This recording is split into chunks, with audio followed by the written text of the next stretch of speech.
Welcome to a new edition of the Neon Jazz interview series with veteran LA-based jazz singer Julie Kelly. We caught up with her about her new 2024 CD, Freedom Jazz Dance, Getting Through COVID, and her key to a long jazz career. The late respected jazz critic Leonard Feather once said, Julie Kelly radiates a sense of joy and spontaneity. Listening to her, you are reminded that jazz singing is still alive and well. Born in Oakland, California, she grew up absorbing herself in gospel, blues, and jazz in addition to pop and classical music. We cover many paths in this conversation. Enjoy. Hi, Julie. It's Joe Domino with Neon Jazz Radio in Kansas City. Yeah, hi, Joe. How are you today? I'm good. How are you? Excellent. Nice to meet you. Thanks for taking a minute out for the show. Sure. My pleasure. So before we get into your latest album, I want to know, we're getting on that 4-year anniversary. How did you survive this pandemic as an artist, and how did it change you now that we've kind of come out of it?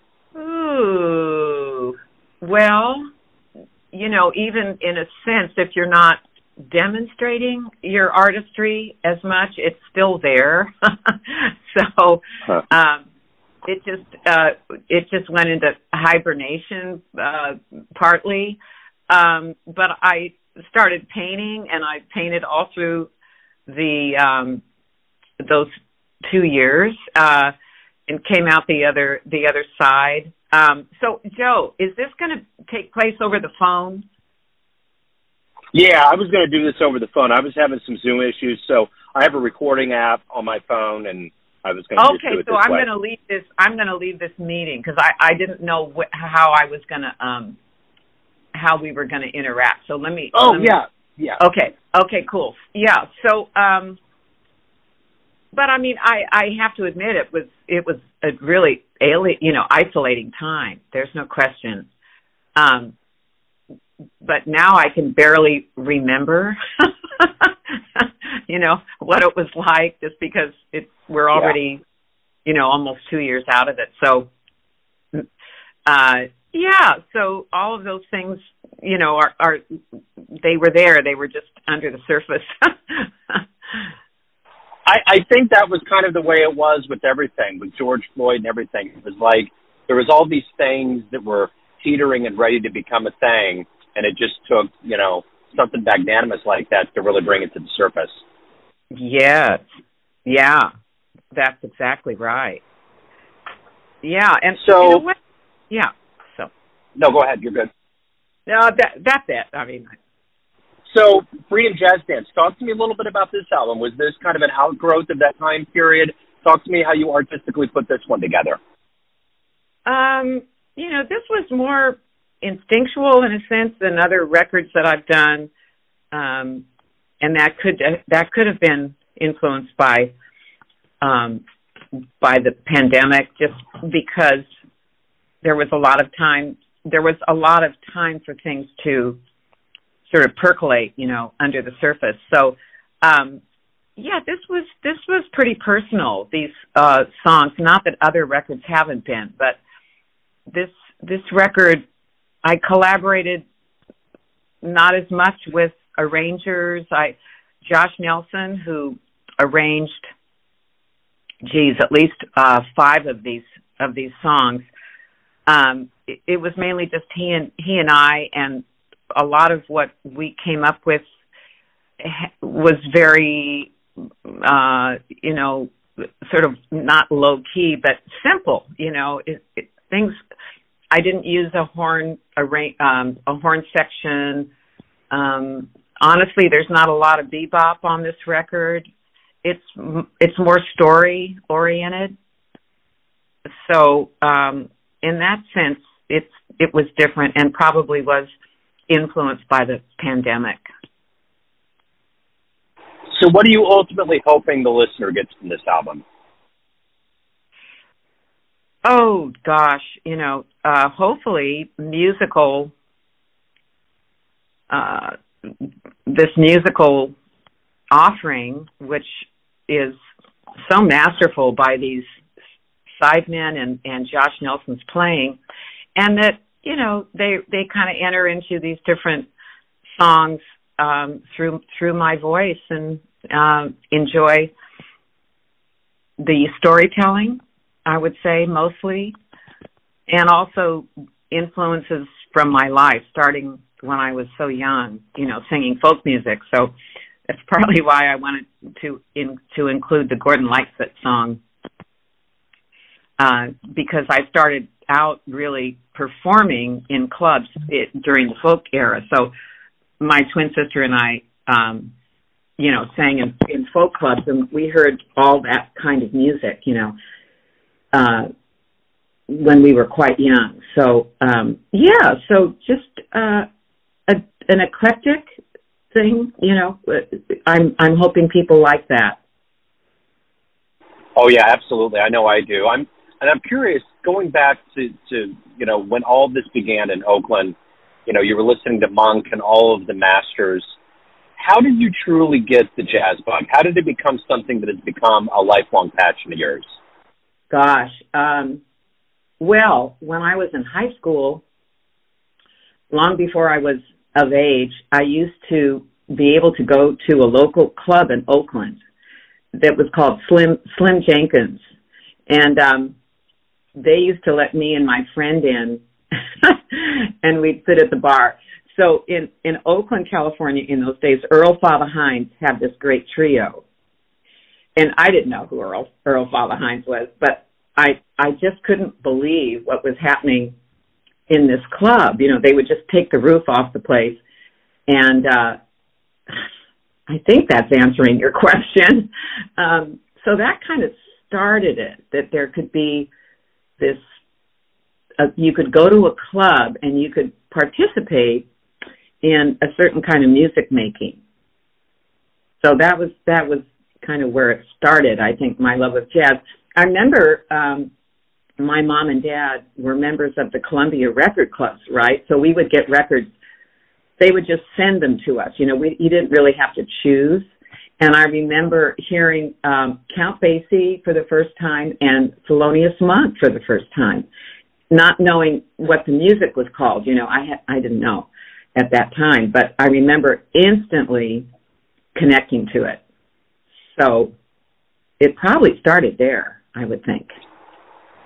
So, obviously getting into jazz, you start doing, research of the history, and you realize, what kind of stages and venues have been pretty seminal in the history of the art form.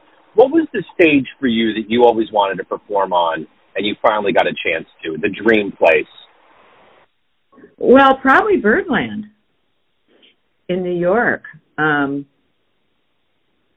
That's a significant, place, not only because it's in New York, but because I lived in New York in 1970 when I came back from Brazil, never thinking I'd, perform at a place like that. So that was kind of a lovely moment for me.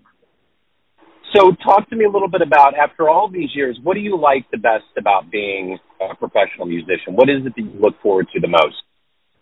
I guess my thing I look forward to the most is discovering a new voice and new material that I connect with. It's still exciting for me to hear either a group or a vocalist or a soloist that has something really special for my ear. And in a sense, I absorb it, when I can listen to them and follow them. So that's for me what it's the exciting part, because then, of course, that triggers other steps that I then take, like discovering more about who they are, listening to the discography, and then learning a song or songs that, influence me through them. That's the real heart of it for me.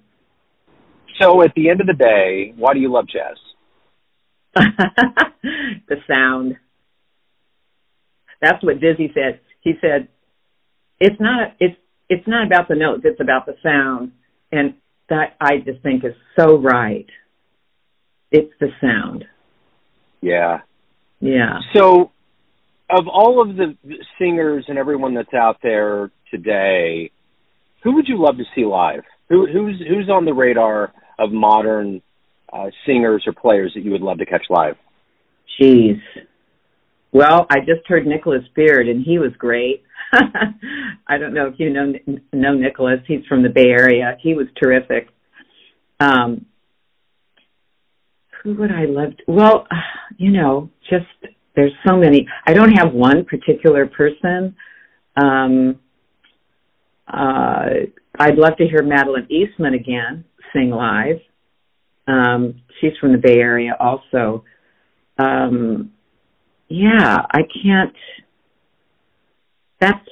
I can't think of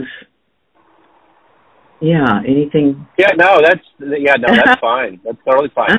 So, you've been around some heavy hitters throughout your career, heavy jazz, legends and luminaries. What have you gleaned from them that you in turn teach younger players that you get around? Teach in terms of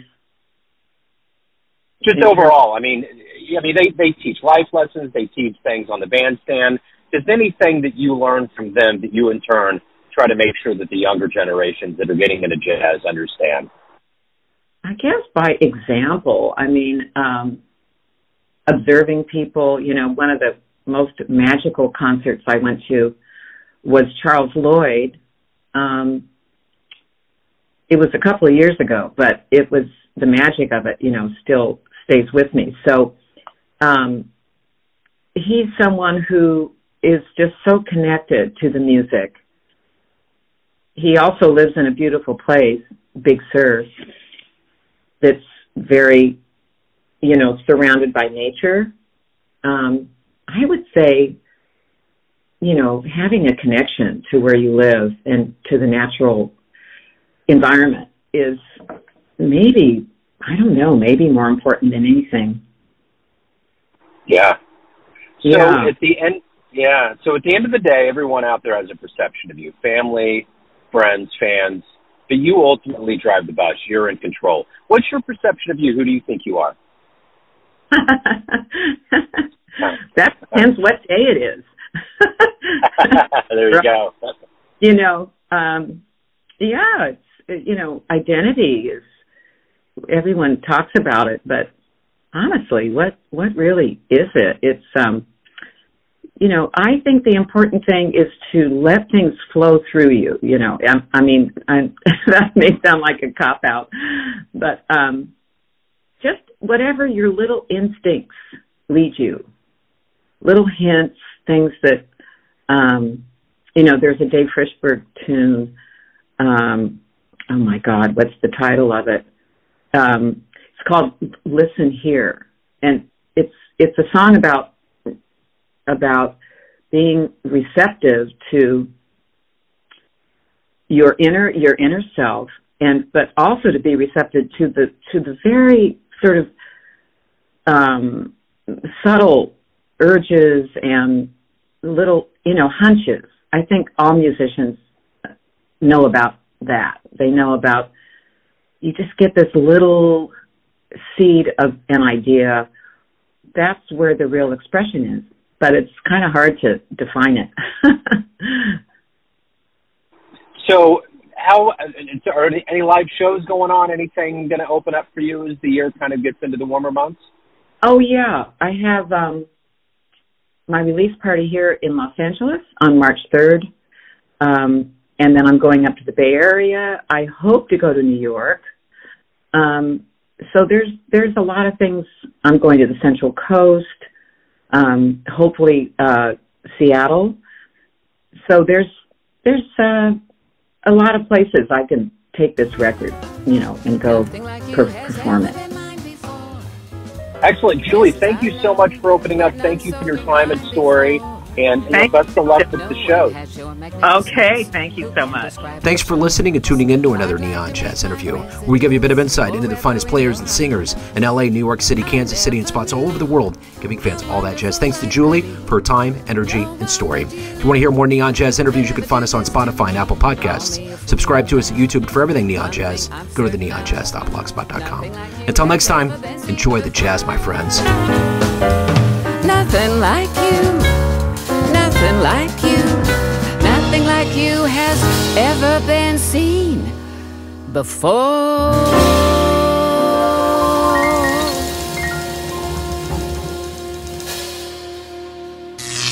Neon Jazz.